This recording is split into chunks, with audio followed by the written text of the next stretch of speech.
Projection of planes देखने से पहले हम एक बार प्रोजेक्शन ऑन ऑक्सिलरी प्लेन्स देखते हैं।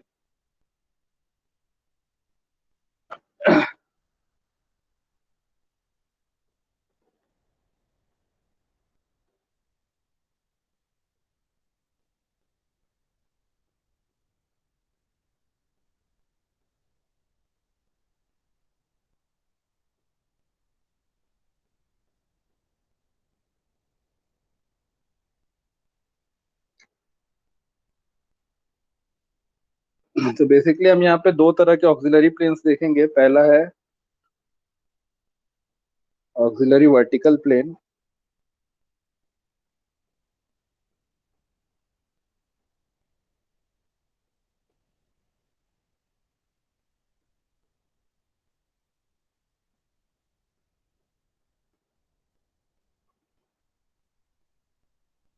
और एवीपी।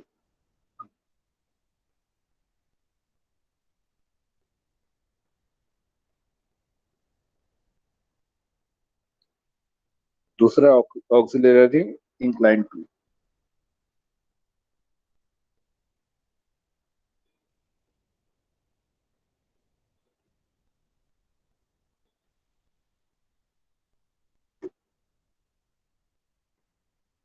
तो अभी तक हमने दो प्लेन देखा है, एचपी और वीपी, जो अभी तक हम देखते आ रहे हैं।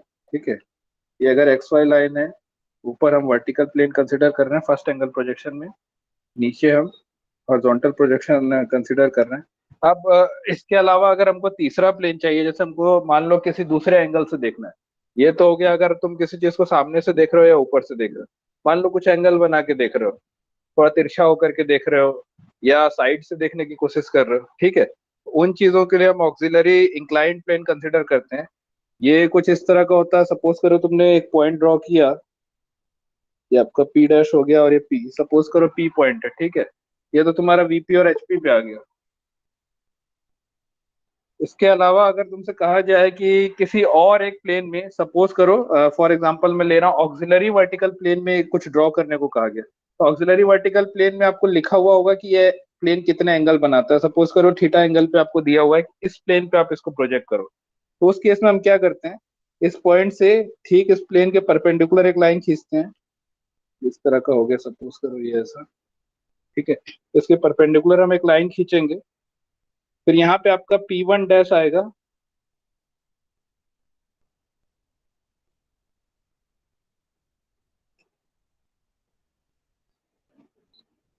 पी वन डैश, जैसा आपका ये देखो, पी के सामने पी डैश है, वैसे ही पी के सामने पी वन डैश होगा, बस ये प्लेन बदल गया।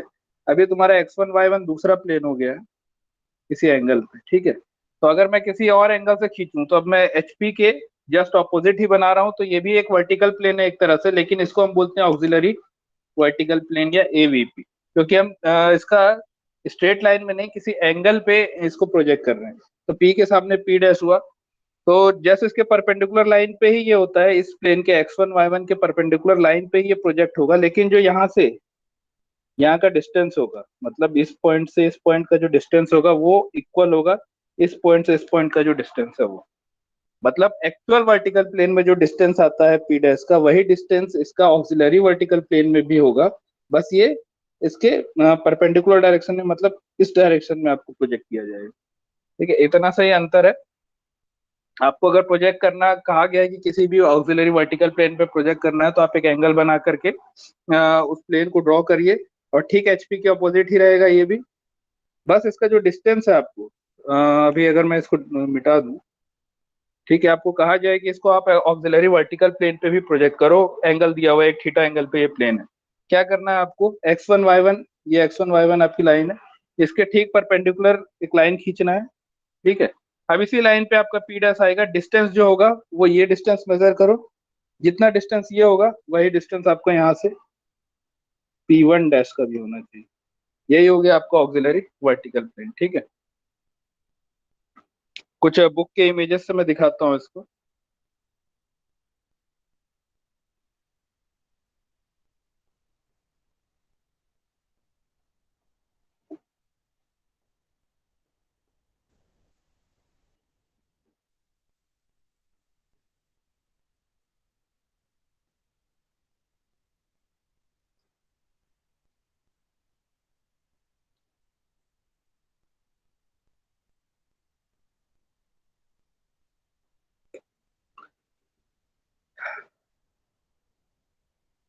ये फिगर देखो जैसे इसमें ड्रॉ किया गया, ये आपका वर्टिकल प्लेन है, ये हॉरिजॉन्टल प्लेन है, लेकिन मैंने एक और अल्फा एंगल पे इस फिगर के हिसाब से एक और प्लेन लिया, इसमें कुछ प्रोजेक्ट कर रहा हूँ। ठीक है, तो आपका तीन प्लेन हो गया, एचपी, वीपी और ये ऑक्सिलरी वर्टिकल प्लेन। तो जैसा मैं एग्जांपल देकर के दिखाया, एक जस्ट सामने ए वन डैश दिया हुआ है, लेकिन यहाँ से यहाँ का डिस्टेंस जो है, इस पॉइंट से ए वन डैश का जो डिस्टेंस है वो ओ से लेकर के जो ए वन ए डैश का डिस्टेंस है उसके बराबर ही होना चाहिए। मतलब ये डिस्टेंस और ये डिस्टेंस इक्वल आना चाहिए। ठीक है, जैसा आप इस फिगर में देख सकते हैं, तो वही चीज है। ठीक है, तो ये आपका हो गया auxiliary vertical plane. Auxiliary vertical plane इसलिए बोल रहे हैं क्योंकि हम एचपी के ऑपोजिट बना रहे हैं। अगर एचपी के ऑपोजिट कोई प्लेन है तो वो वर्टिकल ही होगा, इसीलिए इसको हमने ऑक्सिलरी वर्टिकल प्लेन नाम दे दिया। अब इसके बाद दूसरा जो आपका आता है उसको हम बोलते हैं ऑक्सिलरी इंक्लाइंड प्लेन।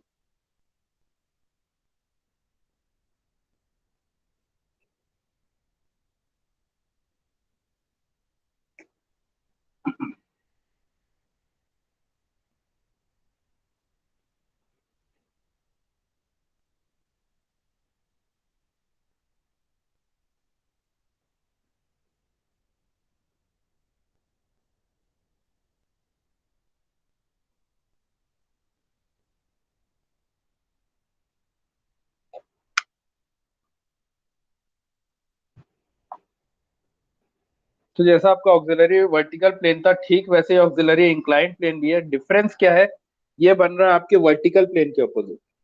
ठीक है, यहाँ पे उस क्वेश्चन में हम एचपी के ऑपोजिट बना रहे थे, ये क्योंकि वर्टिकल के ऑपोजिट है तो हम इसको या तो ऑक्सिलरी हॉरिजॉन्टल प्लेन बोल सकते हैं या ऑक्सिलरी इंक्लाइंड प्लेन। आपके बुक के हिसाब से इसको हम कहते हैं ऑक्सिलरी इंक्लाइंड प्लेन। ठीक है, सेम चीज है, एक बीटा एंगल पे इसने भी बना दिया है, x1 y1, जैसा इसमें देख रहे हो आप। ठीक है, और पी डैश के जस्ट अपोजिट आपका पी वन आएगा, लेकिन ओ वन से पी वन का डिस्टेंस कितना होगा, जितना ओ से पी का डिस्टेंस। ठीक है, ये डिस्टेंस और ये डिस्टेंस बराबर हो, बस इतना आपको ध्यान देना है। राइट, तो यही था आपका ऑक्सिलरी इंक्लाइंड प्लेन और auxiliary vertical plane.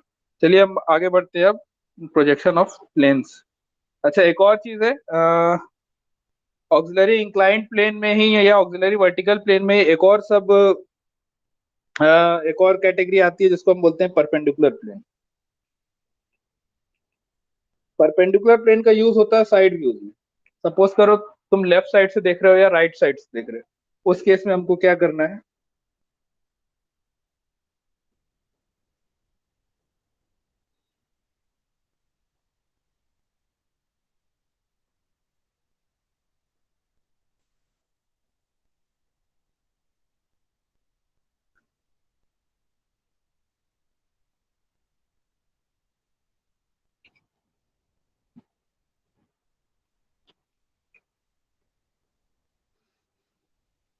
So as you can see, ये देखो तुम्हारा साइड व्यू है। इस केस में जैसे हम अभी सपोज करो राइट साइड से देख रहे हैं। ठीक है, राइट साइड से देखना है तो एक प्लेन आपको राइट साइड पे भी चाहिए होगा, तो ठीक इस तरह का हमने एक प्लेन बना दिया जिसको हम परपेंडिकुलर प्लेन बोलते हैं।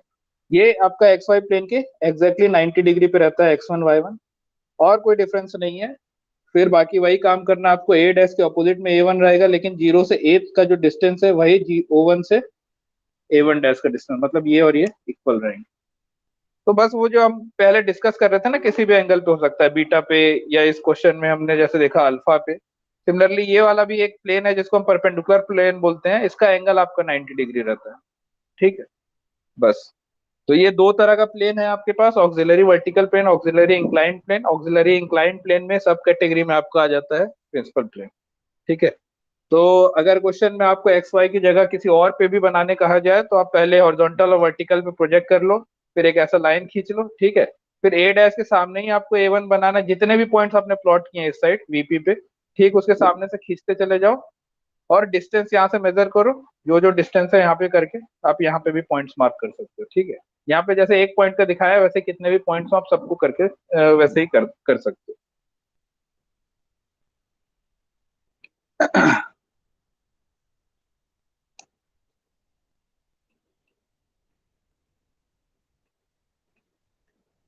अब आते हैं हम अपने मेन टॉपिक पे, प्रोजेक्शन ऑफ प्लेन्स। प्लेन्स क्या होता है आप लोग समझते हो। ठीक है, कोई भी two dimensional figure, three dimensional अगर हो गया इंजीनियरिंग ड्राइंग की भाषा में, अगर कोई भी थ्री डायमेंशनल हो गया, जैसे पिरामिड हो गया या सिलेंडर हो गया या कोन हो गया, ये सब थ्री डायमेंशनल फिगर्स हैं। ठीक है, इनको हम बोलते हैं सॉलिड्स। और जो टू डायमेंशनल फिगर होते हैं उसको हम बोलते हैं प्लेन्स, जैसे स्क्वायर, सर्कल, रेक्टेंगल, ये सारी चीजें हमारी आ जाती है प्लेन्स में। ट्रायंगल जिसका तुम्हारा कोई वेट नहीं है, वेट हम नेग्लिजिबल मान के चलते हैं, ठीक, वो चीजें हम प्लेन्स में कंसिडर करते हैं। जिसका भी थोड़ा बहुत भी वेट है, ठीक है, वो या तो कोन में बदल जाता है, या तो पिरामिड में बदल जाता है, या प्रिज्म में बदल जाता है, या सिलेंडर में बदल जाता है। तो वो चीजें सॉलिड्स होगी जो हम प्रोजेक्शन ऑफ सॉलिड्स में देखेंगे। अभी हम प्रोजेक्शन ऑफ प्लेन्स देखते हैं, ठीक है।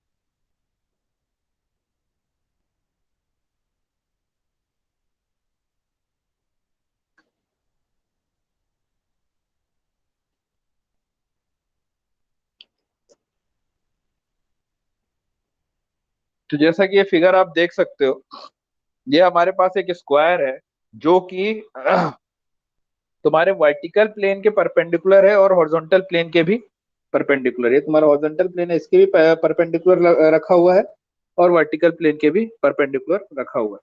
तो इसको हम बोलेंगे perpendicular to both reference planes.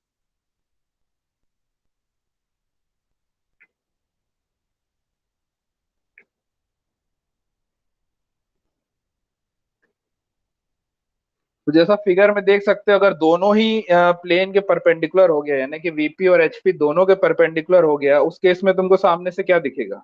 सिर्फ एक लाइन, एक स्ट्रेट लाइन ही दिखेगी। ऊपर से क्या दिखेगा? सिर्फ एक लाइन, ठीक है, क्योंकि दोनों के परपेंडिकुलर। तो इमेजिन करके देख सकते हो, अगर ऊपर से देखोगे तो भी लाइन दिखेगा, सामने से देखोगे तो भी लाइन दिखेगा। तो इसका हम प्रोजेक्शन इस तरह से करते हैं जैसा कि बना करके दिखाया गया है। एक लाइन खींचो ए बी, जो भी उसका लेंथ दिया हुआ है, ठीक है। सिमिलरली उसी स्ट्रेट लाइन में उसी लेंथ का सी और B C, B dash C dash भी हो जाएगा, ठीक। तो दोनों ही केस में आपको बस एक सिंगल लाइन मिलेगी। ये आपका टॉप व्यू है, एचपी पे टॉप व्यू है, ठीक है। वीपी पे आपका फ्रंट व्यू है। टॉप से देखोगे, ए और डी दोनों एक ही पॉइंट पे दिखेगा, बी और सी दोनों एक ही पॉइंट पे दिखेगा, इसलिए सिर्फ ए और बी लिखा हुआ है, ठीक है। सामने से देखोगे तो बी और ए एक ही पॉइंट पे दिखेगा, सी और डी एक ही पॉइंट पे दिखेगा, इसलिए यहाँ पे सिर्फ बी डैश और सी डैश लिखा हुआ है, ठीक।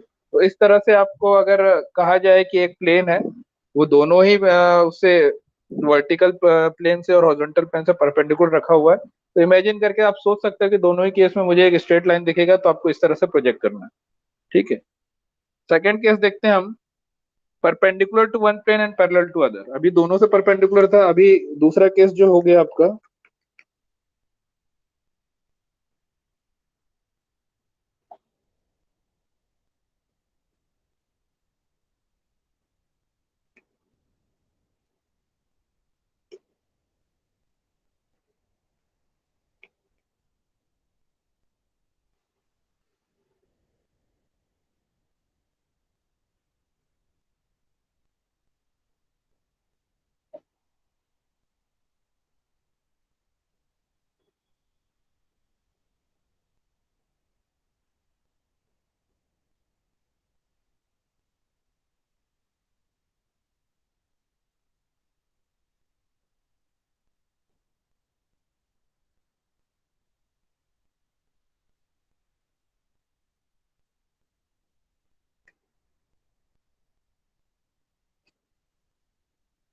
अच्छा, एक चीज मैं भूल गया बताना। अब जैसे यहाँ पे आप देख रहे हो एच टी और वी टी लिखा हुआ है, यानी कि हॉरिजॉन्टल ट्रेस और वर्टिकल ट्रेस। तो मैंने जैसा बताया था आपको, हॉरिजॉन्टल ट्रेस और वर्टिकल ट्रेस क्या होता है। जहां पे भी, जैसे हमने लाइन के केस में डिस्कस किया था, वो लाइन जहां पे भी जाकर के वर्टिकल प्लेन से मिल रही है उसको हम वर्टिकल ट्रेस बोलते हैं। जो हॉरिजॉन्टल प्लेन से जाकर के मिल रही है उसको हम हॉरिजॉन्टल ट्रेस बोलते हैं। तो यहाँ पे आप देख सकते हो, ये फिगर में जो ए बी आपका प्रोजेक्ट होगा वही आपका हॉरिजॉन्टल ट्रेस भी होगा, ठीक है, क्योंकि ये जाकर के ए बी पे ही मिलेगा हॉरिजॉन्टल में। Similarly C dash B dash पे ही जाकर के वो मिलेगा वर्टिकल में, इसलिए वर्टिकल ट्रेस और हॉरिजॉन्टल ट्रेस आपका दोनों जो प्रोजेक्शन होता है उसी के बराबर होता है। फिगर से देख लो कहाँ एडी को अगर इमेजिनरी आप इमेजिन करो कि वर्टिकल प्लेन में कहाँ पे जाकर के मिलेगा ये वर्टिकल प्लेन, तो आप देख सकते हो, जो आप देख सकते हो फ्रंट व्यू से, यानी कि आपको बीसी ही दिख रहा है फ्रंट व्यू से, यही बीसी आपका जाकर के वर्टिकल प्लेन पे जाकर के मिल रहा है। तो आपका जो वर्टिकल ट्रेस और हॉरिजॉन्टल ट्रेस होता है वो दोनों प्रोजेक्शन के ही बराबर होता है। ठीक है, जो आपका प्रोजेक्ट हो रहा है स्ट्रेट लाइन, वही आपका ट्रेस भी होगा। लाइन के केस में आपको ट्रेस एक पॉइंट मिल रहा था, एक सिंगल पॉइंट मिलता था ना जिसको हम वीटी कहते थे, या सिंगल पॉइंट मिलता था जिसको हम एचटी कहते थे, क्योंकि वो लाइन था। लाइन एक पॉइंट पे जाकर के मिलेगा, ये प्लेन है, प्लेन एक लाइन पे जाकर के मिलेगा। बात समझ रहे हो? अगर लाइन होगा तो लाइन कहाँ पे कैसे जाकर के मिलेगा वर्टिकल प्लेन से? एक पॉइंट पे। लेकिन अगर कोई प्लेन होगा, जैसे ये स्क्वायर है, स्क्वायर एक लाइन पे जाकर के मिलेगा, जैसे ये लाइन से पे मिल रहा है। वैसे ही अगर कोई सॉलिड होगा, वो एक प्लेन पे जाकर के मिलेगा। यहाँ पे सिलेंडर होता है, स्क्वायर नहीं होता, तो वो एक रेक्टेंगल प्लेन पे जाकर के मिलता है। तो ये याद रखना, वर्टिकल ट्रेस आपका लाइन के केस में एक सिंगल पॉइंट मिलेगा, प्लेन के केस में आपको एक स्ट्रेट लाइन मिलेगी, और सॉलिड के केस में आपको पूरा एक प्लेन मिलेगा। ठीक है, तो अब देखते हैं कि एक से परपेंडिकुलर है और दूसरे से पैरेलल है। जैसा कि आप इस ट्रायंगल को देख सकते हो, पी क्यू आर ट्रायंगल को, ये वीपी के पैरेलल है और एचपी से परपेंडिकुलर है। ठीक है, तो अब इस ट्रायंगल को आप सामने से देखोगे, यानी कि फ्रंट व्यू में देखोगे, तब तो पूरा का पूरा ट्रायंगल दिखेगा आपको। ठीक, लेकिन ऊपर से देखोगे तो फिर आपको सिर्फ एक लाइन दिखेगी, ये पी आर वाली, और बीच में आपको क्यू दिखेगा कहीं। ठीक है, तो ये भी आपके सब सिर्फ इमेजिनेशन की चीज है। अगर आपको कहा गया है कि वीपी के पैरेलल है और एचपी से परपेंडिकुलर है, तो आप सोच के देख सकते हो, अगर जिसके पैरेलल है, जिस भी चीज के पैरेलल लिखा हुआ है, यानी जैसे वीपी के पैरेलल लिखा हुआ है, तो सीधी सी बात है फ्रंट व्यू में ही आप उसको देखोगे। तो अगर वीपी के पैरेलल लिखा है तो आपका वीपी पे ही पूरा का पूरा फिगर बनेगा। ठीक है, और एचपी पे लाइन बनेगी। दूसरा केस देखो, आपका स्क्वायर है, ये एचपी के पैरेलल है और वीपी से परपेंडिकुलर है। तो जैसा मैंने कहा, क्योंकि एचपी के पैरेलल है, तो आपको टॉप व्यू में ही पूरा का पूरा फिगर दिखेगा, यानी एचपी पे ही पूरा फिगर दिखेगा। दूसरा ऑपोजिट डायरेक्शन में, यानी कि वीपी पे आपको एक लाइन दिखेगी। ठीक है, और आप ये भी बात जानते हो कि जिस चीज के पैरेलल है उस चीज से तो वो मिल नहीं सकता कभी। पैरेलल का मतलब ये होता है कि दोनों कभी जाकर के नहीं मिलेंगे। तो ये वाला स्क्वायर आपका एचपी के पैरेलल है, तो इसका एचटी हो ही नहीं सकता, क्योंकि वो एचपी के पैरेलल है, तो एचपी पे जाकर के मिल ही नहीं सकता। तो इसका सिर्फ वीटी होगा। तो जो स्ट्रेट लाइन हो रहा है वही आपका वीटी होगा, एचपी पे नो एचटी, मतलब कोई एचटी नहीं हो सकता इसका। सिमिलरली इस केस में इसका कोई वीटी नहीं हो सकता, सिर्फ एचटी हो सकता है। ठीक है, क्योंकि ये वीपी के पैरेलल है। ये चीज हो गई।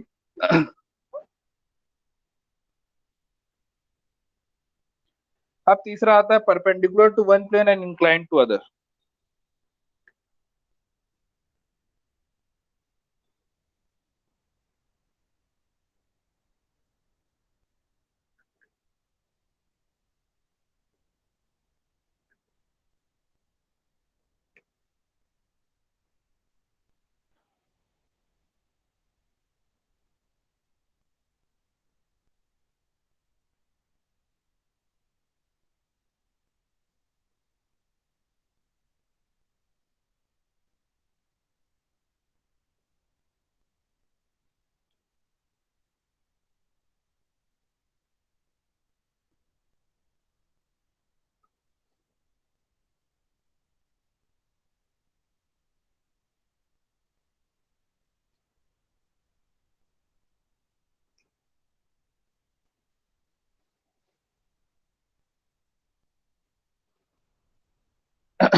Perpendicular to one plane and inclined to other, तो इसमें आप जैसा देख सकते हो कि ये आपका ऊपर वाला नीचे वाला एचपी है, ये वीपी है। तो ये वाला जो आपका प्लेन है, ये भी आपका एक स्क्वायर ही है, लेकिन ये वीपी से इंक्लाइंड है और एचपी के परपेंडिकुलर है। मतलब ये एचपी से परपेंडिकुलर है और वीपी पे कुछ एंगल बना रहा है, जैसे आप देख सकते हो थीटा एंगल बना रहा है यहाँ पे वीपी पे। तो अब चूंकि कोई पैरेलल नहीं है, तो इसका वीटी भी होगा और एचटी भी होगा। ठीक है, बनेगा कैसे? जैसे इंक्लाइंड है ये वीपी से। ठीक है, तो जब आप सामने से देखोगे तो ये आपको स्क्वायर तो स्क्वायर नहीं दिखेगा, स्क्वायर ना दिख करके एक छोटा सा रेक्टेंगल दिखेगा। ठीक है, एग्जैक्ट फिगर आपको ये सामने से फ्रंट व्यू में नहीं दिखेगा, क्योंकि ये थोड़ा सा मुड़ा हुआ है। जैसा आप देख सकते हो, आप इसमें इस फिगर में ये आपको पूरा स्क्वायर नहीं दिख रहा है, थोड़ा सा छोटा होकर के दिख रहा है। ठीक है, कोई भी चीज मुड़ी हुई रहेगी तो उसका लेंथ थोड़ा आपको छोटा दिखेगा। तो ये आपका स्क्वायर होना चाहिए था, लेकिन ये थोड़ा सा छोटा, A dash B dash C dash D dash दिख रहा है। ठीक है, और आपको टॉप व्यू से, क्योंकि परपेंडिकुलर है एचपी के, तो टॉप व्यू से आपको एक स्ट्रेट लाइन ही दिखेगा जैसा इसमें दिख रहा है। ठीक है, ये बनाते कैसे मैं बाद में बताऊंगा, अभी बस विजुलाइज करके देखो कि कौन सी चीज कैसी दिखेगी। अगर इंक्लाइंड है वीपी से, तो आपको वीपी पे फिगर तो दिखेगा, मतलब लाइन नहीं दिखेगी, क्योंकि ये पूरा का पूरा परपेंडिकुलर नहीं है, इंक्लाइंड है। थोड़ा छोटा होकर के दिखेगा लेकिन आपको दिखेगा। ठीक है, ऊपर से देखोगे तो सिर्फ एक लाइन दिखेगी, एक इंक्लाइंड लाइन दिखेगी, वो तिरछी लाइन, जैसे आप ए भी देख सकते हो अगर टॉप व्यू में देखो, तो ये इस तरह का है। ठीक। नेक्स्ट केस हो सकता है आपके पास इसी में, जैसे इसमें हमने देखा था कि वीपी से इंक्लाइंड है और एचपी के परपेंडिकुलर है, सिमिलरली हम देख लेते हैं एचपी से इंक्लाइंड है और वीपी के परपेंडिकुलर है, तो कैसा फिगर होता है।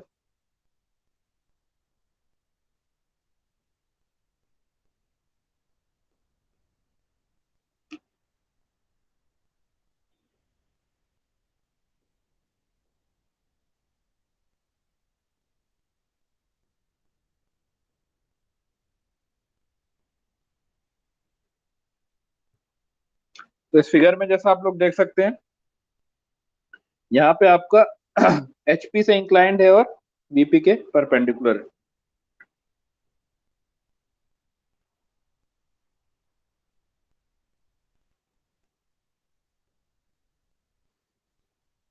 ठीक है, सेम चीज हो रहा है, बस वो वाला आपका वीपी से इंक्लाइंड था, ये आपका एचपी से एंगल बना रहा है, और वीपी से आपका परपेंडिकुलर में।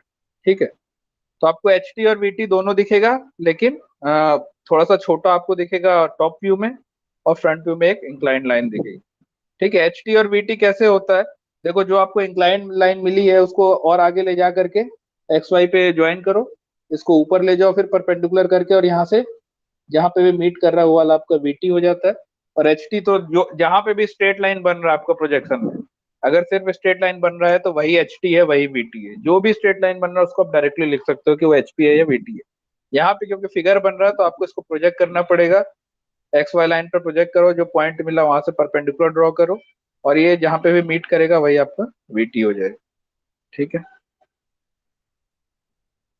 तो ये आपका हो गया बेसिक्स। अब आते हैं एक्चुअल क्वेश्चंस पे।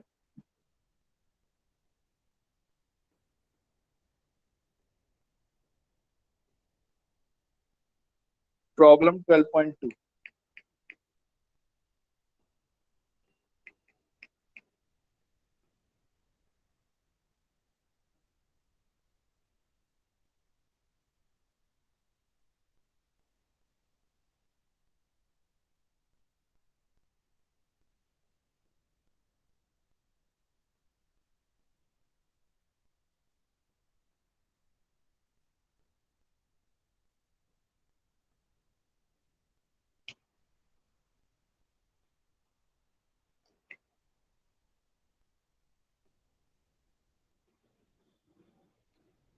क्वेश्चन दिख रहा है, थोड़ा जूम करना पड़ेगा। क्लियर है? यस सर, दिख रहा है। ठीक है, तो क्वेश्चन देखो क्या है, equilateral triangle of 50 mm side has its VT parallel to and 25 mm above XY. It has no HT. Draw its projections when one of its sides is inclined at 45 degree to the VP. तो आपको पहले तो ये लिखा हुआ है कि एक इक्विलेटरल ट्रायंगल है जिसका साइड 50 mm का है। ठीक है, has its VT parallel to and 25 mm above XY. It has no HT. No HT का सीधा सा मतलब है कि ये HP के पैरेलल है। अगर किसी के पैरेलल होगा तभी उसका एच टी नहीं बनेगा। ठीक है, तभी वो जाकर के नहीं मिल सकता, तो नो एच टी लिखने का सीधा सा मतलब है कि ये एचपी के पैरेलल है, हॉरिजॉन्टल प्लेन के पैरेलल है, और किसी भी प्लेन के पैरेलल है उसका सीधा सा मतलब है कि वो एक्चुअल शेप जो है वो उसी प्लेन पे दिखेगा। क्योंकि ये एचपी के पैरेलल है, तो आपको एक्चुअल शेप आपको एचपी पे ही दिखेगा, जिसके पैरेलल है आप वहीं पे देख सकते हो, जैसा हम ऊपर डिस्कस कर रहे थे इन सब क्वेश्चन में। देखो ये एचपी के पैरेलल है, तो हमको टॉप व्यू में ही पूरा फिगर दिखेगा, फ्रंट व्यू में हमको सिर्फ लाइन दिखेगी। सिमिलरली इसमें आपको लिख दिया है साफ साफ, it has no H T. एच टी नहीं है मतलब एचपी के पैरेलल है, यानी कि एचपी पे आपको ये एक्चुअल जैसा का जैसा फिगर है वैसा का वैसा दिखेगा। ठीक है, तो ये चीज तो आपको क्लियर हो गई।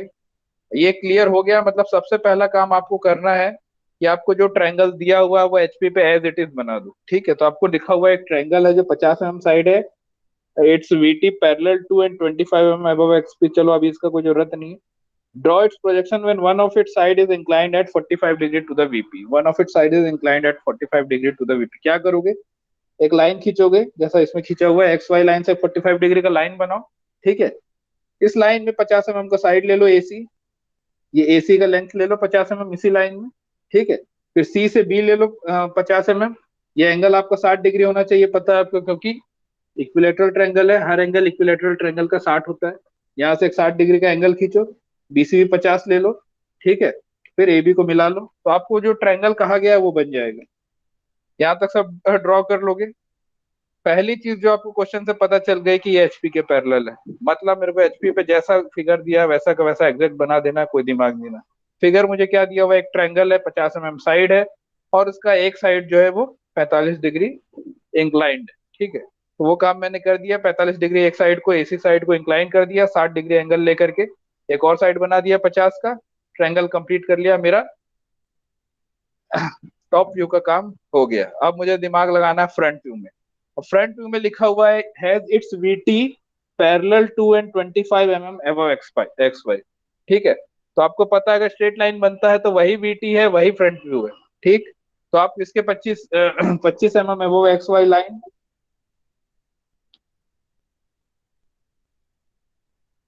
25 mm above X Y line एक मेजर करो, और ठीक इसके ऊपर, ए के ऊपर ए डैश, बी के ऊपर बी डैश, सी के ऊपर सी डैश ड्रॉ कर दो और तीनों को मिला दो। ठीक है, ये हो गया आपका फ्रंट व्यू। आपका टॉप व्यू बन गया, ए बी सी मिल गया। फिर क्या है, ये प्लेन का क्वेश्चन अब आपका पॉइंट का क्वेश्चन हो गया। ए के ठीक ऊपर ए डैश होना चाहिए, सी के ठीक ऊपर सी डैश होना चाहिए, बी के ठीक ऊपर बी डैश होना चाहिए। मिला दो, काम खत्म। ठीक है, इतना सही क्वेश्चन था। किसी को डाउट है इसमें? डाउट है तो पूछो, इजी चीज है इसलिए मैं थोड़ा फास्ट बढ़ा रहा हूँ।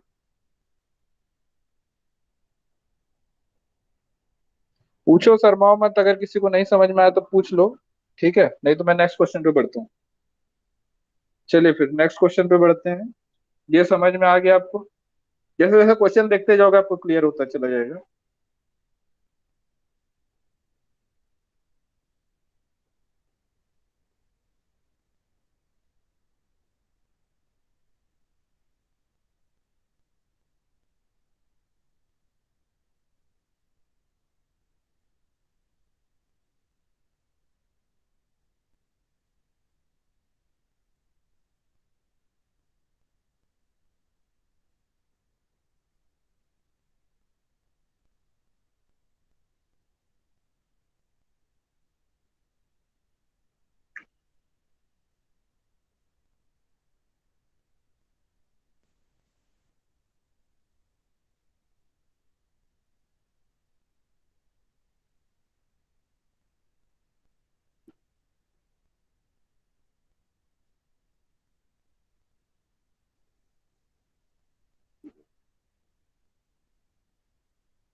ठीक है, चलो ये देखते हैं।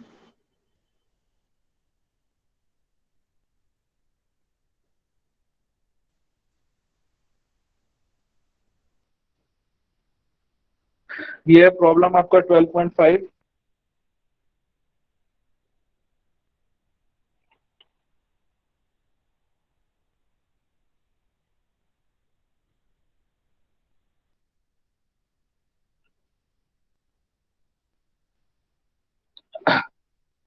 अब इस क्वेश्चन में पढ़ते हैं क्या लिखा हुआ है। Draw the projections of a circle of 50 mm diameter having its plane vertical.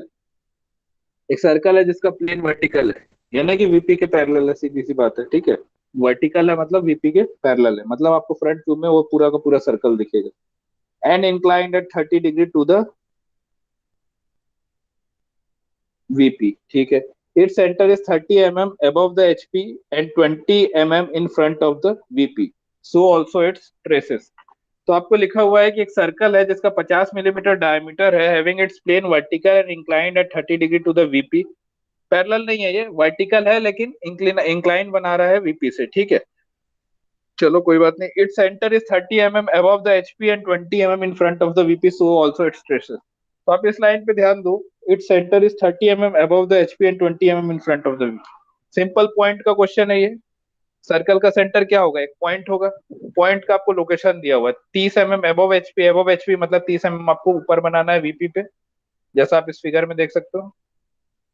ठीक, क्लियर दिख रहा है, 30 mm। उसके बाद लिखा है 20 mm in front of VP, मतलब एचपी पे आपको 20 mm लेना है।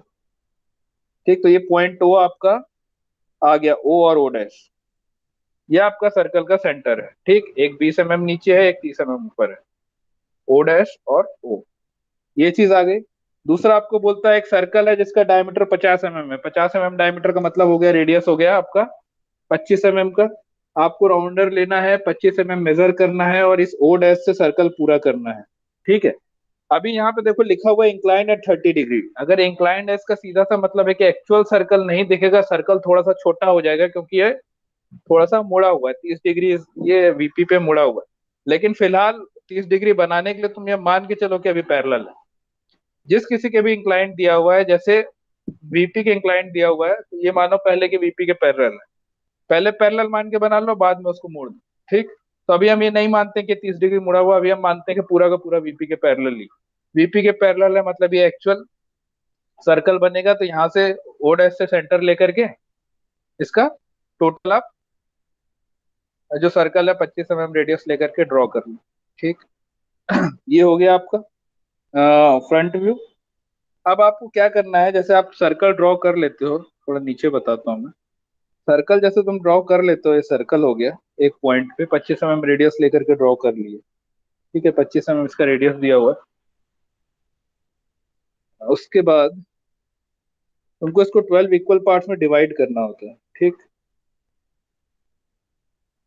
सेंटर लाइन कैसे ड्रॉ करना है पहले फर्स्ट सेकंड क्लास में ही बताया था। सेंटर लाइन कुछ इस तरह से ड्रॉ करते हैं, पॉइंट डैश इस तरह का। ठीक है, ये तो आपका बन गया।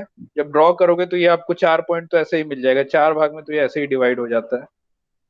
ठीक है, लेकिन ये आपको टोटल 12 पार्ट में बांटना है। तो 12 पार्ट में बांटने के लिए क्या करते हैं हम, जो इसका रेडियस है, अपने राउंडर को या कंपास को उसके बराबर कर लो जो इसका रेडियस है, और हर पॉइंट से दो दो आर्क काटो इस सर्कल पे। सपोज करो इस पॉइंट से तुमने रेडियस के बराबर ले लिया है, तो 2 पॉइंट कट होगा यहाँ पे और यहाँ पे। सिमिलरली यहाँ से काटोगे तो 2 पॉइंट कट होगा यहाँ पे और यहाँ पे। यहाँ से काटोगे तो 2 पॉइंट कट होगा ऐसा। ठीक है, ऐसे ही कट करोगे, हर पॉइंट से तुम रेडियस के बराबर दो दो आर्क कट करते चले जाना। तो ये तुमको टोटल 1 2 3 4 5 6 7 8 9 10 11 12 पॉइंट आपको ऐसे ही मिल जाएगा। ठीक है, 1 2, तो आप यहाँ पे नेमिंग कर सकते हो, 1 dash 2 dash 3 dash 4 dash 5 dash 6 dash 7 dash 8 dash 9 dash 10 dash 11 dash 12 dash. ठीक है, तो सेम काम यहाँ पे किया गया है। आपको इसको 12 भाग में डिवाइड कर देना है। एक बार फिर बता रहा हूँ, रेडियस के बराबर लो अपने कंपास को, मतलब ओ डैश और 1 डैश के बराबर लो। ठीक है, 4 पॉइंट आपको मिलता है, जो शुरू में ही 4 पॉइंट जो मिल जाते हैं, जो ये 4 पॉइंट है। हर पॉइंट से आप दो दो आर्क कट कर सकते हो, एक जैसे यहाँ पे रखोगे और रेडियस के बराबर कट करोगे, एक यहाँ कट होगा एक यहाँ कट होगा। सिमिलरली इस पॉइंट पे रखोगे, एक यहाँ कट होगा एक यहाँ कट होगा। सिमिलर इधर रखोगे, एक यहाँ कट होगा एक यहाँ कट होगा। हर पॉइंट से आप कट करोगे तो ये ऑटोमेटिकली 12 भाग में बट जाएगा। ठीक है, तो इस तरह से सर्कल को 12 भाग में बांटते हो। और नाम नाम दे दो जैसे इसमें दिया हुआ, 1 डैश 2 डैश 3 डैश 4 डैश इस तरह का। ठीक है, आपको 12 पॉइंट्स मिल जाएगा। उसके बाद आपको ये पता था यहाँ पे ओ पॉइंट तो मिल ही गया है। ठीक है, तो एक स्ट्रेट लाइन खींच दो इस ओ पॉइंट से इस तरह का, जैसा खींचा हुआ है। और 1 डैश के ठीक नीचे 1 होगा, 2 डैश के ठीक नीचे 2 होगा, 3 डैश के ठीक नीचे 3 होगा। इस तरह से आप सारे पॉइंट्स बना दो। ठीक है, कुछ कुछ पॉइंट कोइंसाइड करेंगे, जैसे 2 डैश, ये तुम्हारा 2 डैश है और ये सपोज करो 12 है, तो 2 और 12 एक ही पे आएंगे। ठीक है, तो आप सिर्फ 2 लिख दो या सिर्फ 12 लिख दो, उससे कोई मतलब नहीं है, लेकिन ये एक लाइन पे हो जाएगा। तो चूंकि वीपी के पैरेलल हम मान के चले हैं, तो सीधी सी बात है, एचपी के परपेंडिकुलर होगा, एक स्ट्रेट लाइन बनेगा। और ये आपका, तो ये आपका प्रोजेक्शन हो गया, खत्म हो गया। ठीक है, अभी हमने क्या प्रोजेक्ट किया है, अभी हमने ये नहीं माना है कि 30 डिग्री इंक्लाइंड था, हम ये मान रहे थे कि वीपी के पैरेलल ही है। अब हमको इसको इंक्लाइन करना है 30 डिग्री। तो ये आपका फर्स्ट स्टेप बन गया, जो फर्स्ट पॉइंट था। अब आपको इस लाइन को, जो आपका स्ट्रेट लाइन बना है, इसको 30 डिग्री मोड़ दो। ठीक। कैसे मोड़ोगे? आपका ये जो ओ है, जो सेंटर है, वो इसी के लाइन पे आना चाहिए। जो ओ है वो यहीं पे आना चाहिए। क्यों? क्योंकि ओ आपको क्वेश्चन में दिया हुआ है कि 20 mm ही नीचे है, तो तुम ओ इधर उधर नहीं कर सकते। ठीक है, तो तुम्हारा ओ इधर पे ही होना चाहिए, कुछ हो जाए। तो तुम एक इसी ओ से, ठीक है, पास होता हुआ एक 30 डिग्री एंगल का लाइन क्रॉस कर दो। कैसे बनाओगे? एक यहाँ से तुम ये 30 डिग्री ले लो, ये लाइन अपने आप 30 डिग्री हो जाएगी। ठीक है, किसी भी तरह से बना सकते हो। सपोज करो एक तुम्हारे पास ऐसा है, ठीक है, तुमने यहाँ पे ओ पॉइंट डाल दिया कहीं पे भी। अब तुमको एक चीज, एक लाइन चाहिए जो 30 डिग्री इंक्लाइंड हो। तुम इस तरह से एक लाइन बना दो जो 30 डिग्री बना रही है। ठीक है, ये 30 डिग्री की लाइन हो गई। ये ओ है। अब देखो, ओ से 3 का डिस्टेंस तुमको पता है, क्योंकि यहाँ पे तुमने ड्रॉ कर चुका है। तो जो डिस्टेंस यहाँ से ओ के 3 का होगा, यहाँ से ओ के 5 का होगा, वही डिस्टेंस यहाँ से ओ के 3 का होगा। यहाँ से ओ का 3 तुम इधर से मेजर कर करके, मतलब अपना राउंडर लो, ओ से 3 देखो कितना आ रहा है, वही वही राउंडर लेकर के यहाँ पे 3 बना दो। वही लेकर के तुम यहाँ पे 2 बना दो। वैसे ही जैसे यहाँ पे 1 है तो यहाँ से 1 बना दो। ठीक है, इस तरह से तुमको इस लाइन पे भी अलग अलग पॉइंट मिल जाएंगे, जैसे यहाँ पे मिला है।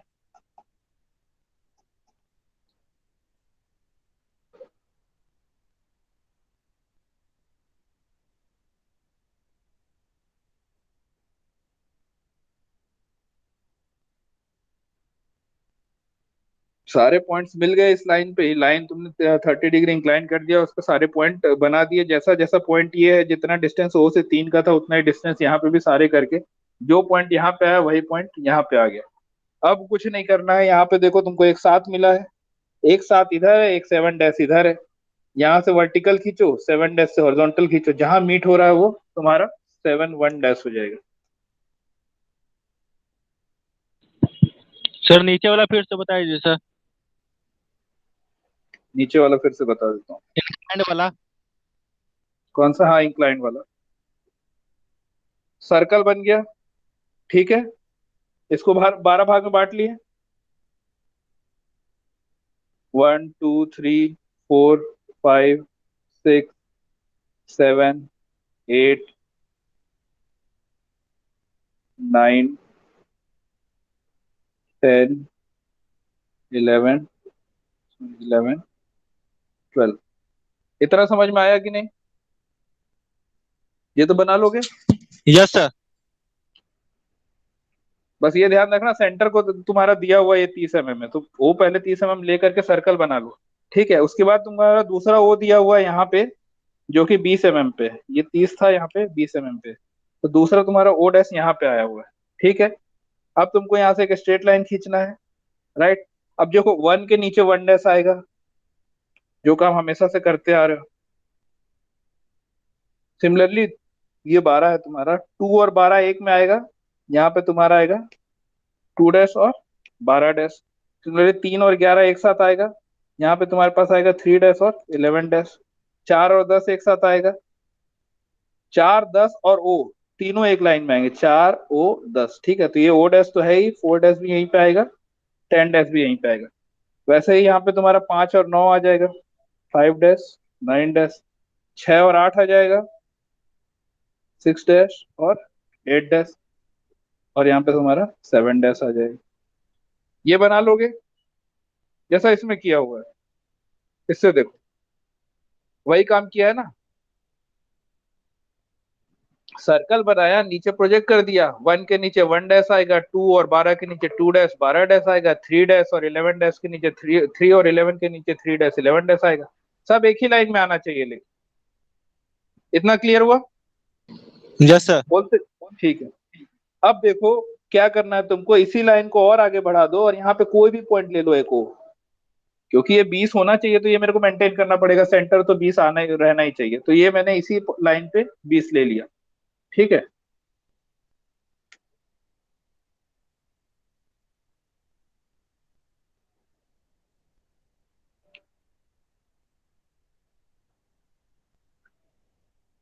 अब आपको कहा गया है कि 30 डिग्री को इंक्लाइन करना है। It is inclined at 30 degree to VP. Question में लिखा हुआ है इट सेंटर इज 30 mm, ये तो ठीक है। Is inclined at 30 degree to the VP. अभी मैंने इंक्लाइन नहीं किया, अभी मैंने पैरेलल लिया है, तभी जैसा सर्कल था वैसा का वैसा एग्जैक्ट बन गया। अब मुझे इसको इंक्लाइन करना है, तो यहां से एक 30 डिग्री का लाइन बना लो। 30 डिग्री मेजर करके बनाने में कोई दिक्कत होगा किसी को? नहीं होगा। अब देखो, ओ से वन का डिस्टेंस तुमको यहाँ से यहाँ पे पता है, क्योंकि यहाँ पे तुमने ड्रॉ किया है ये वाला डिस्टेंस। तो इसको राउंडर से मेजर करो, और यहाँ से ओ पे रख करके तुमको यहाँ पे 1 डैश मिल जाएगा। सिमिलरली यहाँ से मेजर करके जो भी है सारे पॉइंट्स मिल जाएंगे। मैं एक आध पॉइंट डाल देता हूँ बस। सपोज करो ये 3 डैश है, तो यहाँ से मेजर करके तुमको 3 डैश मिल जाएगा। सिमिलरली इधर ये तो ओ 4 डैश 10 डैश यहीं पे आएगा। एक मैं 6 डैश 8 डैश ले लेता हूँ यहाँ पे कहीं पे। ओ डैश से 6 डैश 8 डैश का मेजर करो, वहीं पे 6 डैश 8 डैश आ जाएगा तुम्हारा। 6 और 8 के नीचे आया 6 डैश 8 डैश। सिमिलरली 7 भी हो जाएगा, 7 डैश। ओ से 7 यहाँ पे देखो कितना है, ठीक है, राउंडर से देखो यहाँ पे 7 डैश बना दो। ये हो गया। यहाँ तक क्लियर है? हाँ या यस ना? सर। Yes sir. अब क्या करना है, अब क्या करना है, ये वाला फिगर देखो जो तुमने पहले सर्कल बनाया था, और ये वाला देखो। इसका एक देखो, यहाँ पे 1 डैश से ऊपर ले गया। इसका एक देखो, ये तुम्हारा नया 1 मिल गया। सिमिलरली इसका 3 देखो, इसको ऊपर ले जाओ। इसका 3 देखो, ये तुमको 3 डैश मिल गया। ऐसे करके तुमको सारे पॉइंट मिल जाएंगे, और तुमको फिर से सर्कल कंप्लीट कर देना है। इस फिगर में देखो, मेरे लिए बिना इक्विपमेंट के बनाना थोड़ा मुश्किल है, इसलिए मैं जैसा फिगर है एज इट इज लेकर के तुमको दिखा रहा हूँ इसने क्या किया। 1 पॉइंट देखो, 1 पॉइंट इसने पहले तो मार्क कर लिया मेजर करके। एक 1 पॉइंट इधर है, एक 1 डैश इधर है। तो यहाँ से 1 डैश तुम्हारा हॉरिजॉन्टल आया, यहाँ से वर्टिकल, सॉरी, यहाँ से वर्टिकल आया, जहाँ पे मीट किया मुझे 1 डैश मिल गया। सिमिलरली ये 2 डैश यहाँ से आया हॉरिजॉन्टल, यहाँ से 2 से आया, जहाँ पे मीट हुआ तो मुझे 2 1 डैश मिल गया। इस तरह से आपको सारे पॉइंट मिल जाएंगे अलग अलग। यहाँ पे आपको 1 डैश मिलेगा, यहाँ पे आपको 2 1 डैश मिलेगा। 1 1 लिख दो, क्योंकि इससे आप अगर अलग दिखाना है तो, नहीं लिखना तो 1 2 ही लिख सकते हो, कोई दिक्कत नहीं।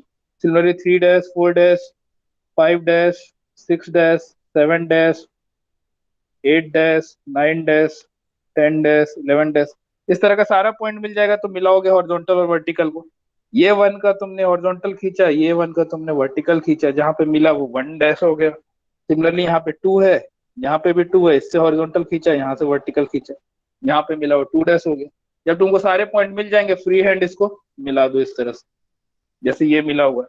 तो ये सर्कल तुमको अब दिख रहा था, जो अब जाकर के एलिप्स में बदल गया। मतलब सीधी सी बात है, अगर कोई सर्कल है उसको तुम थोड़ा सा तिरछा कर दो अपने दीवार की तरफ, दीवार की तरफ थोड़ा मोड़ दो और सामने से देखो, तो पूरा सर्कल नहीं एलिप्स दिखेगा। दिखेगा ना? वही एलिप्स ये अब दिख रहा है। ठीक है। तो हमने इस क्वेश्चन में क्या किया, बेसिकली पहले तो ये मान लिया कि सर्कल जो है वो पैरेलल रखा था वीपी के, और उसके हिसाब से मैंने ये फर्स्ट पार्ट पे ड्राइंग कर दी। ठीक। उसके बाद हमने क्या किया, इसको 30 डिग्री अब मुझे इंक्लाइन करना है। क्वेश्चन में लिखा है it is incline 30 degree to VP. To VP लिखा है, तो मुझे एचपी पे इंक्लाइन करना है। ये भी मैं पहले बता चुका हूँ, जो लाइन के क्वेश्चन है हमारे। अगर वीपी लिखा है तो एचपी पे कर दो, एचपी लिखा है तो वीपी पे कर दो। तो अब तुमको एचपी पे 30 डिग्री बनाना है, तो इसी लाइन को तुमने 30 डिग्री मोड़ दिया। बस ये ध्यान रखा कि ओ जो है वो 20 mm ही नीचे रहे।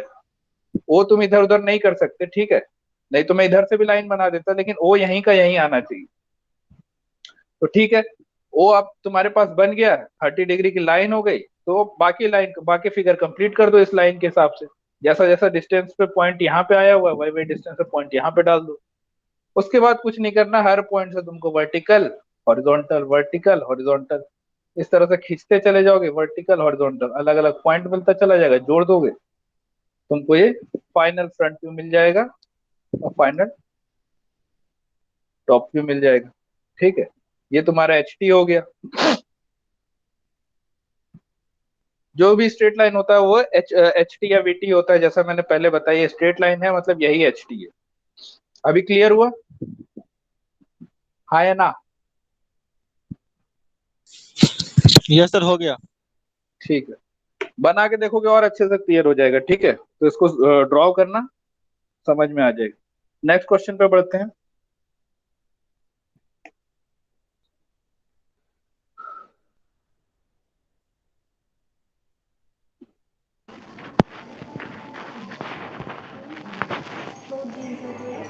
कुछ बोलना है किसी को? माइक भी अनम्यूट कर का लो रिकॉर्ड है, मोदी का रिकॉर्ड है ना।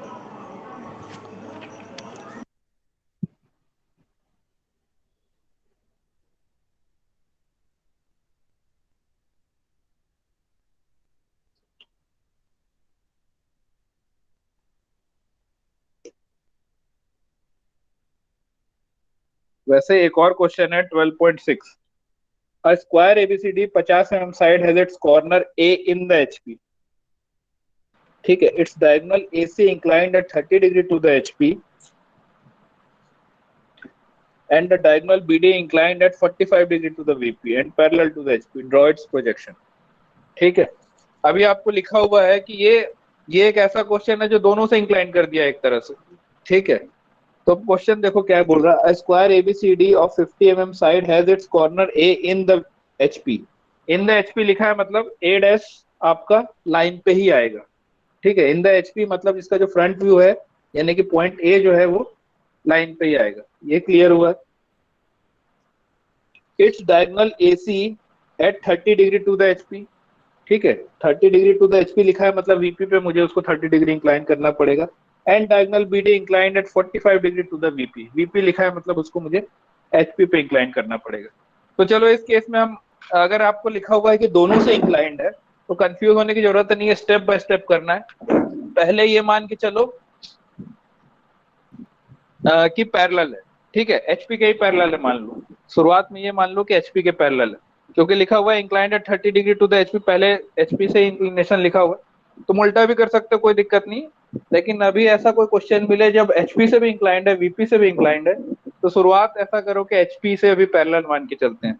तो अगर एचपी के पैरेलल हो गया मतलब तुमको top view as it is दिखेगा जैसा फिगर है। तो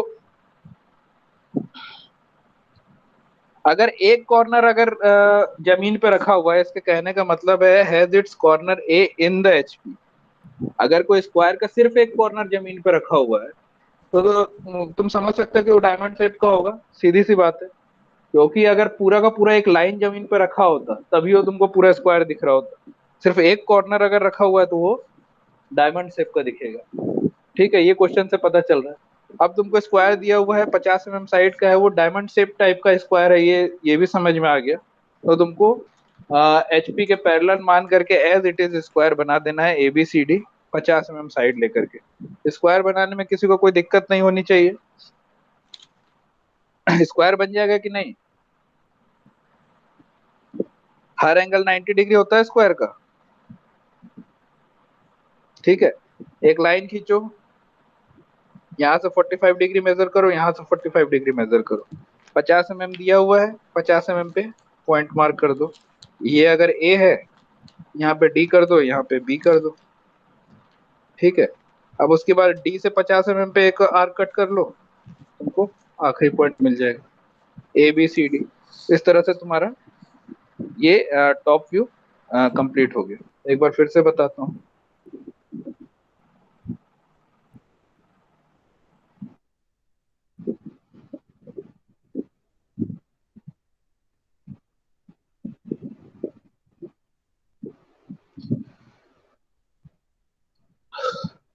आपको क्वेश्चन में ये लिखा हुआ है कि एक स्क्वायर एबीसीडी है जो कि दोनों से इंक्लाइंड है। एच अभी तक हम इस क्वेश्चन में देख रहे थे सिर्फ एक से इंक्लाइंड लिखा हुआ था, जैसे ये वाला क्वेश्चन आपने देखा। इसमें आपको सिर्फ वीपी से इंक्लिनेशन दिया हुआ था, एचपी से इंक्लिनेशन नहीं दिया हुआ था। तो हमने क्या किया कि एक के पैरेलल माना। अभी अगर वीपी से इंक्लाइंड दिया तो मैंने वीपी से ही पैरेलल मान करके ड्रॉ कर लिया, उसके बाद 30 डिग्री इंक्लाइन करके फाइनल फिगर बना दिया। इस क्वेश्चन में लिखा है कि दोनों से इंक्लाइंड है, दोनों से इंक्लाइंड है तो किसी के भी पैरेलल मान लो। प्रेफर करो कि हर क्वेश्चन में एचपी के पैरेलल मान के चलते हैं पहले, बाद में उसको एंगल पे मोड़ते रहेंगे। तो इस क्वेश्चन में ये भी समझ में आ रहा है क्वेश्चन से कि ये डायमंड शेप का होगा, क्योंकि एक पॉइंट ही जमीन पे रखा हुआ है, only one corner is in HP. ठीक है, एक कॉर्नर मतलब एक पॉइंट अगर जमीन पे है तो डायमंड शेप का ही होगा, सीधी सी बात है।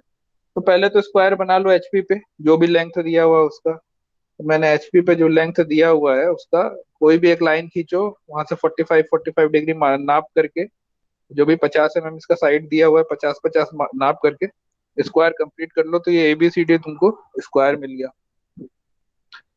अब क्योंकि इन द एचपी लिखा था तो ए डैश तुम्हारा लाइन पे ही होगा, सीधी सी बात है, ऊपर नीचे नहीं होगा। ठीक। तो ए के ठीक ऊपर ए डैश कर दो, बी और डी के जस्ट ऊपर बी डैश डी डैश हो जाएगा। ये नहीं लिखता है, एक ही पॉइंट लिखता है, आपको चाहिए तो आप दोनों लिख दो, बी डैश डी डैश दोनों यहीं पे आएगा, सी डैश यहाँ पे आएगा। ठीक, पहला स्टेप खत्म। उसके बाद एक एक करके आगे बढ़ते हैं। आप एचपी के पैरेलल माने थे, अब एचपी से इंक्लाइन कर देते हैं, तो अब 30 डिग्री आपको इंक्लाइन करना है, तो सेम वही काम करना है जैसा पहले किया। अभी तो स्ट्रेट लाइन है, A B A dash B dash C dash. अब ए को जमीन पे ही रखते हुए, मतलब जैसा क्वेश्चन में लिखा है A corner A in the HP, तो ए यहीं पे रहे, एक्स वाई लाइन पे रहे, इसको ध्यान में रखते हुए 30 डिग्री आप इसको मोड़ दो। तो ए को मैं वहीं पे रख करके एक 30 डिग्री का एंगल ड्रॉ कर लिया। अब ए डैश से बी डैश का मेरे को डिस्टेंस मालूम है, यहाँ से मेजर करके यहाँ पे बी डैश मार्क कर दिया। ए डैश से सी डैश का डिस्टेंस मालूम है, यहाँ से मेजर करके मैंने सी डैश मार्क कर दिया। ठीक है। अब आपको ऊपर मिल गया, अभी आपके पास ये वाला फिगर नहीं है। ठीक है। अभी आपने ये ड्रॉ किया है, ये ड्रॉ किया है, ये ड्रॉ किया है, उसके बाद अब आपका ये ड्रॉ हो गया। अब आपको नीचे वाला फिगर चाहिए, कैसे आएगा? A dash B dash C dash आपको मिल ही गया, यहाँ से वर्टिकल लाइन खींचो ए से, और यहाँ ए से एक हॉरिजॉन्टल लाइन खींचो, जहां पे मीट हुआ वो आपको पॉइंट मिल जाएगा A1। सिमिलरली डी से एक हॉरिजॉन्टल, यहाँ के डी से एक वर्टिकल, जो पॉइंट मिला वो आपको D1 मिल जाएगा। इस तरह से C1 B1 सब मिल जाएगा। सबको मिला दो तो आपको नीचे वाला फिगर भी मिल जाएगा। ठीक है। दो स्टेप हो गया आपका। पहले मैंने इसको पैरेलल मान के चला, एचपी से पैरेलल है, ड्रॉ किया। फिर उसके बाद लिखा है 30 डिग्री एचपी से मुड़ा हुआ है, तो मैंने वीपी पे 30 डिग्री मोड़ दिया। उसके बाद फिगर कंप्लीट कर लिया, ए बी सी, तो आपको इधर A dash B dash C dash तो मिल ही जाएगा क्योंकि ये मालूम है आपको। उसके बाद यहाँ से वर्टिकल हॉरिजॉन्टल करके हर पॉइंट फाइंड आउट कर लो और फिगर कंप्लीट कर लो। सेकंड हो गया। उसके बाद बोलता है diagonal B D inclined at 45 degree to the VP. To the VP लिखा है, मतलब अब एचपी पे इंक्लाइन करने की बारी आई है। अब ये जो बीडी है, इसको तुमको 45 डिग्री मोड़ देना है। ये बीडी को 45 डिग्री मोड़ना है, कैसे मोड़ेंगे? एक लाइन खींचो 45 डिग्री हो जो एक मिनट। एक लाइन हम खींचते हैं जो 45 डिग्री। ठीक है। ये लाइन खींच दिया। जो B1 D1 का डिस्टेंस है, इसको तुम मेजर करो, B1 से D1 का राउंडर से मेजर करो, और दो पॉइंट मार्क कर दो, B1 और D1 यहाँ पे। ये मैंने दो पॉइंट मार्क कर दिया, मुझे दो पॉइंट मिल गया, B1 और D1। ठीक है। यहाँ से मेजर करके यहाँ पे दो पॉइंट डाल दिया, इसी लाइन पे जो मैंने 45 डिग्री पे बनाया था। ठीक। अब मुझे B1 और D1 मालूम है। B1 से A1 का डिस्टेंस हमको पता है कितना है।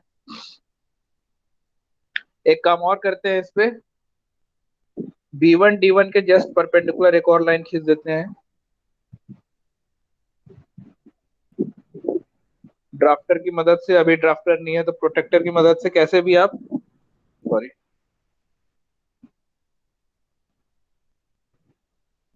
जस्ट B1 D1 के एक परपेंडिकुलर लाइन खींचो। अब इस पॉइंट से, यानी कि ये सेंटर पॉइंट से आपको A1 का डिस्टेंस मालूम है, पिछले फिगर में जो है, आपको वही डिस्टेंस लेकर के यहाँ पे A1 मार्क कर देना है। मतलब यहाँ से C1 का डिस्टेंस मालूम है, राउंडर की मदद से यही डिस्टेंस लेकर के यहाँ पे C1 मार्क कर देना, तो आपको चारों पॉइंट मिल जाएगा, चारों को जोड़ दो।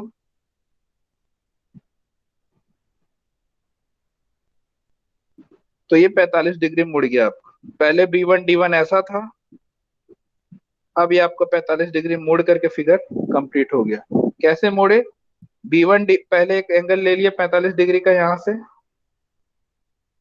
ऐसा, जितना डिस्टेंस B1 D1 का इस फिगर में दिख रहा है उतने डिस्टेंस पे मैंने दो पॉइंट यहाँ पे बना दिया, B1 D1। ठीक है। उसके बाद B1 से मुझे ये पॉइंट का डिस्टेंस मालूम है, सेंटर पॉइंट का, तो मैं यहाँ पे सेंटर मार्क कर दिया B1 से एक, और इसके परपेंडिकुलर भी एक लाइन ड्रा कर दिया। अब इस पॉइंट से जो A1 का डिस्टेंस है वो मेजर करके यहाँ पे A1 निकाल लिया, यहाँ से ये जो डिस्टेंस है वहां से C1 निकाल लिया। ठीक है।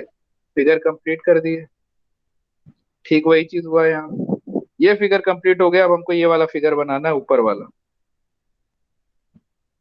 ठीक है। अब ऊपर वाला फिगर कैसे बनेगा? फिर वही काम। यहाँ पे आपके पास बी पॉइंट है, बी से मैंने एक वर्टिकल लाइन ऊपर ड्रॉ किया, यहाँ पे मेरे पास एक बी पॉइंट है, यहाँ से हॉरिजॉन्टल जहाँ मीट किया वो मुझे मिल गया, बी डैश। सिमिलरली ए से एक वर्टिकल, ए तो आपका एक्स वाई लाइन ही है, ठीक है, तो वो आपके पास ऑलरेडी रहता है। यहाँ पे है इससे वर्टिकल, जहाँ पे मीट हुआ वो ए वन मिल गया। यहाँ पे आपके पास डी वन है, सिमिलरली इधर एक डी वन है और ये इधर ये डी वन है, बी और डी एक साथ है, देखो बी और डी एक साथ। ये लिखा नहीं है, आप चाहो तो यहाँ पे डी डैश भी डालो, बी डी डैश दोनों एक साथ है इसलिए। अब ये डी पॉइंट यहीं पे है, यहाँ से मैंने फिर हॉरिजॉन्टल खींचा, इसके डी वन का वर्टिकल खींचा, जहाँ पे मीट किया वो मुझे डी वन मिल गया। सिमिलरली मुझे सी वन भी मिल जाएगा, ठीक है, सी के जस्ट ऊपर यहाँ पे वर्टिकल खींचना है तो सी, और यहाँ से हॉरिजॉन्टल। चारों पॉइंट मिल गए, इसको जोड़ दो, ठीक है। तो ये आपका फाइनल फ्रंट व्यू आ गया, ऊपर वाला फाइनल टॉप व्यू। तो अब देखो, अगर मैंने दोनों से मोड़ दिया, था ये एक स्क्वायर, अगर दोनों से मोड़ दिया तो ना ये टॉप व्यू में स्क्वायर दिख रहा है ना फ्रंट व्यू में स्क्वायर दिख रहा है, ठीक है। थोड़ा सा डिफरेंट दिखेगा अगर मैंने दोनों से थोड़ा सा तिरछा किया हुआ, जमीन से थोड़ा तिरछा कर दिया, दीवार से तिरछा कर दिया, तो ना वो ऊपर से स्क्वायर दिखेगा ना सामने से स्क्वायर दिखेगा, कुछ इस तरह का दिखेगा। तो इस तरह से आपको प्रोजेक्ट करना है। एक बार और बता दूं कि समझ गए? नहीं समझे हो तो वीडियो एक बार रिपीट करके देख लेना, आई थिंक समझ में आ जाएगा मैंने क्या बोला। आपको सिर्फ एक ही काम करना है, पहले जिससे इंक्लाइंड दिया हुआ उसके पैरेलल मान के बना लो। पैरेलल मानने का मतलब अगर एचपी के पैरेलल बना रहे हो तो टॉप व्यू तुम्हारा एग्जैक्ट फिगर बनेगा जो फिगर दिया हुआ है। वीपी के पैरेलल बना रहे हो तो तुम्हारा फ्रंट व्यू एग्जैक्ट दिखेगा जैसा फिगर दिया हुआ है। जैसा कि इस क्वेश्चन में मैंने माना एचपी के पैरेलल है, तो एचपी से एचपी पे ने टॉप व्यू पे एग्जैक्ट फिगर बना दिया, ऑपोजिट में एक स्ट्रेट लाइन बन गया, ठीक है। फिर इस लाइन को 30 डिग्री मोड़ दिए क्योंकि लिखा हुआ है 30 डिग्री। फिर ये बन गया। उसके बाद 45 डिग्री मैंने यहाँ पे पीडी को मोड़ दिया, फिर वो बन जाएगा। तो वही काम करना है, पहले पैरेलल मानो फिर इंक्लाइन करना चालू करो। अगर दोनों से दिया हुआ है तो पहले एक से करो फिर दूसरे को करो। अगर 30 डिग्री टू एचपी दिया हुआ है तो वीपी पे आपको 30 डिग्री बनाना है। अगर टू वीपी दिया हुआ है तो एचपी पे आपको बनाना है। यहाँ पे टू वीपी दिया हुआ था तो 45 डिग्री मैंने एचपी पे बनाया, यहाँ पे 30 डिग्री टू एचपी दिया हुआ था तो 30 डिग्री मैंने यहाँ पे वीपी पे बनाया। क्लियर है? वीडियो मैं पोस्ट कर दूंगा रात तक या कल सुबह तक। अगर नहीं समझ में आया तो एक बार सुन के कोशिश करना फिर से समझने का, नहीं तो बुक पढ़ के समझ में आ जाएगा, ठीक है। तो ये दो क्वेश्चन मैं असाइनमेंट में दे रहा हूँ, किसी के पास आज टाइम हो या कल, मैं कल भी क्लास लूंगा मोस्ट प्रोबेबली, पक्का नहीं कह सकता, लेकिन कल भी मैं लिंक डालूंगा, ठीक है। तो प्रोजेक्शन ऑफ प्लेन्स कल हम निपटा देंगे, दो तीन क्वेश्चन और देख करके। सर सेम टाइम है रहेगा यही कल? इसी टाइप। टाइम देखो यार, थोड़ा सा बिजी रहता हूँ, मुझे जब मिलेगा मैं बता, ऐसे तुम लोग कब फ्री रहते हो? अभी क्लासेस चल भी रही हैं क्या कोई? नो सर, अभी तो कोई नहीं। No sir. फर्स्ट हाफ में फ्री रहते हो? हाँ सर।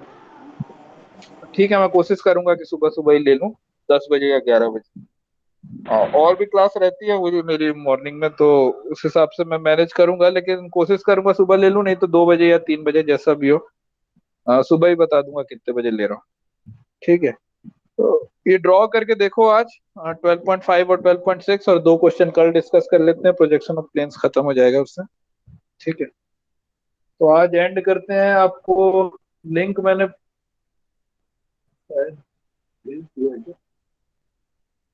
अटेंडेंस का लिंक भेजा है क्या? मैंने अभी नहीं भेजा है। No sir.